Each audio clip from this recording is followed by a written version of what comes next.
recentemente, a gente meio que observou uma movimentação meio grande assim no YouTube, né? Tudo começou com vídeo e depois começou a ter react do react do react com vídeo. E a gente acabou conversando sobre isso superficialmente, assim, em conversas internas. Mas eu acho que faz todo sentido a gente tentar trazer um pouco dessa discussão aqui, que é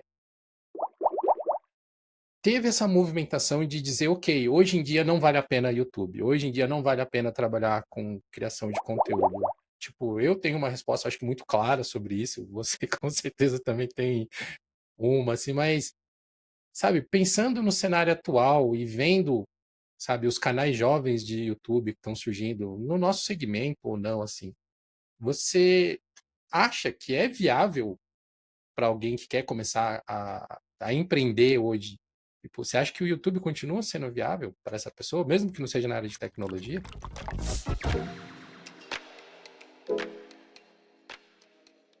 Se você pensa em entrar para a criação de conteúdo para o YouTube como, beleza, eu gostaria que esse fosse o meu trabalho, desde o começo, já pensando nisso, eu acho que você tem que se preparar para um período de grinding, que talvez hoje em dia seja um pouco mais longo do que costumava ser. Tem coisas e coisas, por exemplo, na época que eu comecei, que vem a ser tecnicamente, eu acho que 2012, final de 2012, início de 2013, no YouTube em particular, a plataforma ela já estava rodando ali desde 2007 nas mãos do Google, né? 2008, algo assim. Em 2010 a gente teve, 2009, 2010 a gente teve os primeiros grandes YouTubers aparecendo, que todo mundo conhecia. E aí de 2010 a 2013, 2014, alguma coisa assim, a gente teve um crescimento enorme de muitos canais aparecendo. E existe, obviamente, um bônus, se é que se pode dizer, de você entrar com o timing correto em alguma coisa. É quem entrou lá não estava pensando, nossa, é agora que eu preciso entrar. Foi sorte, meu caso, inclusive. Foi eu me interessar por uma coisa que acabou crescendo, no caso do YouTube, no momento em que ele era pequeno, entre aspas ainda, então eu pude crescer junto com a própria plataforma. Hoje, eu acho que as pessoas já esperam uma certa qualidade que na época elas não esperavam. Tipo, elas não esperavam nível de produção de estúdio num vídeo do YouTube. Porque era vídeo gravado com as câmeras digital, muitas vezes, ou alguma coisa assim.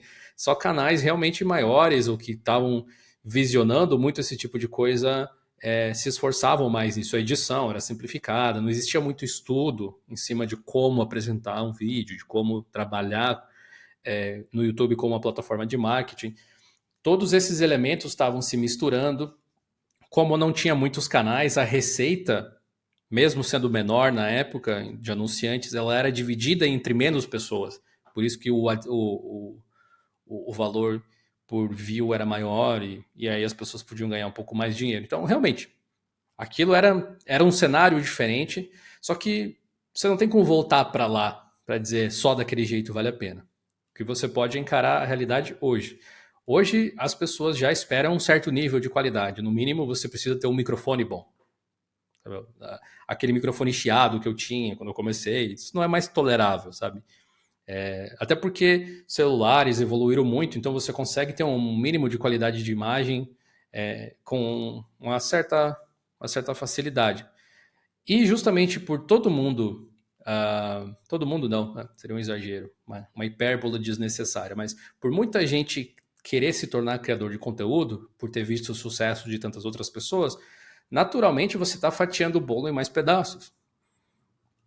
E por mais que as pessoas possam assistir um vídeo e depois ver outro, né, não é aquela coisa de live que ou é uma ou é outra ao mesmo tempo, ainda assim existe uma quantidade finita de horas do dia que a pessoa vai se dedicar àquilo e uma quantidade finita de canais que ela vai poder assistir. Então, você precisa entender como a máquina funciona hoje em dia, entender como você faz parte dela. Mas se você acredita que o seu conteúdo tem um diferencial, que ele é interessante, inevitavelmente você vai fazer sucesso. Se a gente conseguiu crescer um canal falando sobre Linux em grande parte do tempo, que é um assunto extremamente nichado, eu tenho dificuldade de imaginar que não seja possível criar um canal de qualquer coisa, praticamente. Depois que o Dio Linux tipo, cresceu, e tem um canal maior, assim, fica fácil imaginar, que Linux é um assunto interessante, de fato, e tal, assim. Mas a gente vem fazendo isso desde uma época que não era tão interessante. Talvez por isso a gente conseguiu crescer ali ao longo do tempo.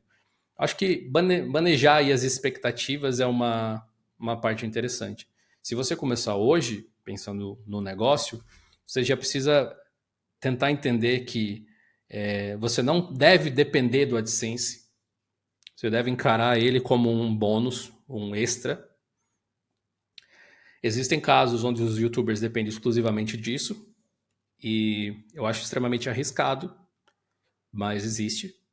Assim, você pode, teoricamente, estudar, talvez isso tenha mudado, né? Mas é interessante estudar gestão empresarial mesmo, entender, diversificar suas fontes de receita.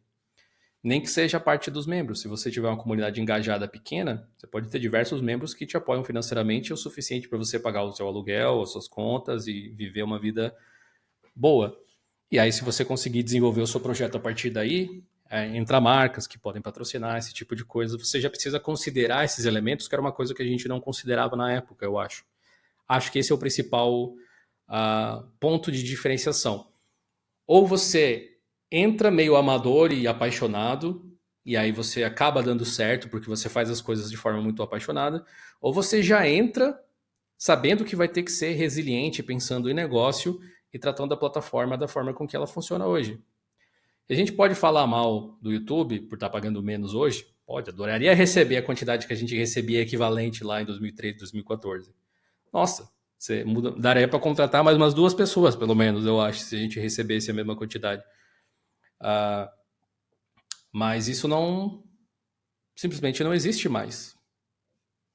Então, aprender a lidar, eu acho, com esse tipo de situação. E com certeza vale a pena. Sabe? Todo canal de marca, ele tem mais potencial do que as pessoas enxergam. Você pode criar os seus próprios produtos, às vezes. O YouTube é tão grande hoje em dia que você tem canais gigantescos que as pessoas nem conhecem. Vários canais de milhões de inscritos que eu nunca nem ouvi falar. Às vezes o pessoal vem e menciona, você conhece o fulano? Não. Aí você vai ver, o cara tem 7 milhões de inscritos. Antigamente você conhecia, né, essas coisas. Então, essa segmentação do YouTube, na verdade, acaba ajudando criadores menores, em parte, eu acho.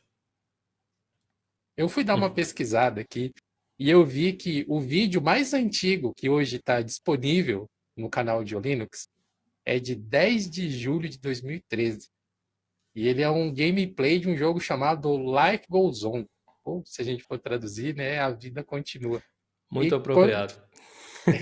quando eu estava pesquisando para escrever esse roteiro, é que eu não pude deixar de dar um sorriso quando eu vi que o primeiro vídeo que eu fui olhar justamente era Life Goes On. Enfim, chega a ser irônico até.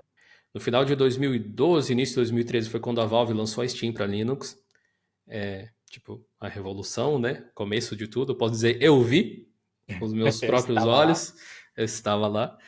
E a gente começou a fazer conteúdos de jogos. Tinha muito disso no começo do Dio Linux, porque eu pensava que, beleza, é uma coisa, games é uma coisa que eu gosto, Steam para Linux. A perspectiva de crescimento era talvez até maior do que realmente foi para a época lá. Existe uma vida antes e depois do Proton, né? A gente até teve podcasts a respeito disso depois. E aí lá eu postei esse videozinho que foi produzido com um notebook e tal, bem fraquinho, inclusive. É um jogo indie que rodava mal até no próprio notebook, a gravação não era boa, o microfone era todo chiado e tal.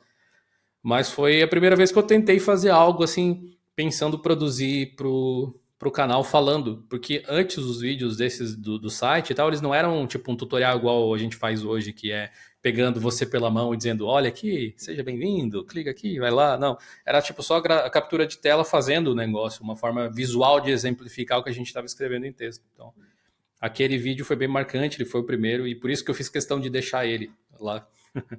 E uma coisa que eu achei muito interessante desse vídeo, eu até queria trazer aqui para a gente poder ver juntos. Eu fui ler os comentários desse vídeo e Hum, eu achei uma coisa muito, muito bacana de algumas pessoas, sim, em tempos recentes, indo lá deixar felicitações de, cara, olha só como que onde você chegou, né? Por exemplo, esse cara aqui, ele faz uma pergunta técnica, mas enfim, é um comentário de um mês atrás. E no finalzinho Nossa. do comentário dele tá aqui, ó. Você merece muito, trabalhou demais, parabéns por tudo, Ah, sabe? pô, a diferença desse vídeo para um desses dos atuais, nem a voz é a mesma, né? Tipo, Ah, eu nossa. tinha 20 anos. Esse outro aqui, né? O InfoJHNet deixou aqui. Eu Que sei o nome dele evolução. até hoje. É Gian o nome dele. Ele chegou a participar dos primeiros episódios do Geocast. Ver esse ciclo, né? Tipo, hoje o pessoal voltando no conteúdo antigo e reconhecendo o esforço, reconhecendo o crescimento. Cara, é um, meio que uma, sei lá, uma ode a você poder falar, cara, deu certo, né? Ou está dando certo, né? A gente nunca tem plena consciência de até onde essas coisas vão chegar enquanto a caravana ainda tá andando, mas, cara, quão longe já chegou, né? E eu só posso agradecer por fazer parte de um pedaço dessa jornada aí e fico contente, muito contente mesmo. Eu me sinto honrado de fazer parte de um pouquinho dessa caminhada, assim. Pô, depois de tudo que a gente falou, né, e mais essa sua mensagem do final, essa é uma perspectiva interessante, sabe? A gente não planejou, tipo, um tempo de vida para o negócio. Simplesmente está acontecendo. É um organismo vivo, né? Tudo indica que a gente deva chegar no que vem no 15º aniversário, que é um número bonito, redondo ali e tal. Mas é difícil dizer até quando vai uma coisa assim. Se é uma empresa que vai continuar sem mim, se funcionaria sem mim, alguma coisa assim. Se a gente consegue trazer mais pessoas que vão se tornar o rosto do John Linux. Eu sei que você, e especialmente o Raul, acho que são já bem reconhecidos por causa disso. Mas ao invés de a gente pensar sobre isso, a gente deve imaginar que um dia o John Linux acabou já. Então vamos aproveitar enquanto isso não acontece. Antes que. Vamos aproveitar que a xícara não está quebrada ainda. Esse conteúdo que você acabou de assistir é um corte de um episódio do Geocast. Você pode assistir o episódio inteirinho e conferir o restante da conversa clicando nesse card aqui ao lado.